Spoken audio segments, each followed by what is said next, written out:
Kolana ko jamur mabek alwang twer gut. Kolana ko jamur mabek alwang twer jal. Jawud wada panga ben lo do chirana ton. A chien ni chien jotak. Kole kipe gu kole kaja chi pole kam nim nang loy. Yamwa lo diong ta ba chi pole. Tamwa ya chi tonga ya ka ko diang ni. Ilon de kwa ma buto.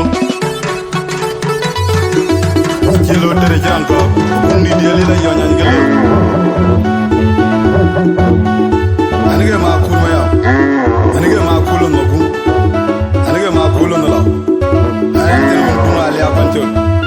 Ana chaad garan te tier. Naran payam do. Bodi de ma barajit. Udu wala ko ne ko karay. Ane wutan kulang. Dai ma nyaw yu ba daw ko.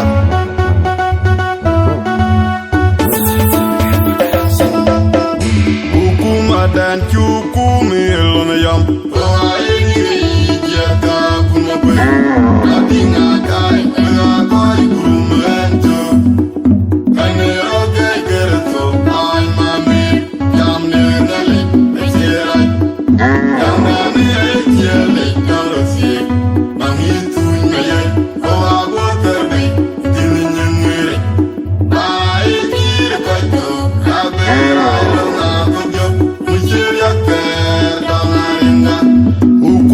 dan cukumi lona yam aini jaka kuma pe adinga kai kai kurumento kane oge gerto ai mami yam ne nale ejera yam ne ejele karosi mami tunya o abo terbi dinyengere ai kir kaito kabera lona kodyo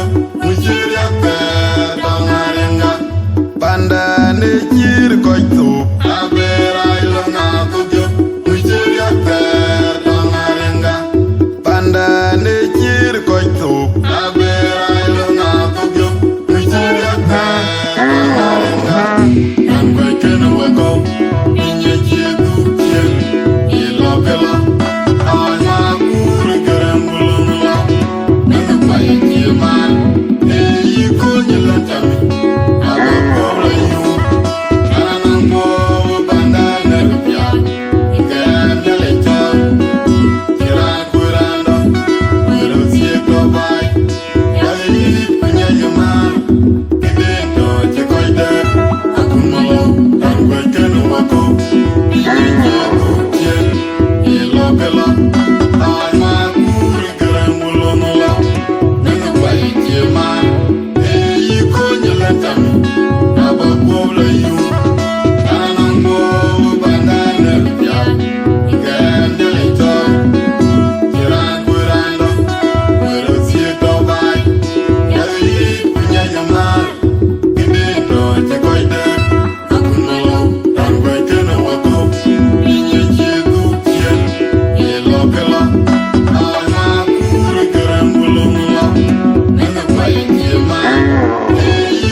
Ajamanga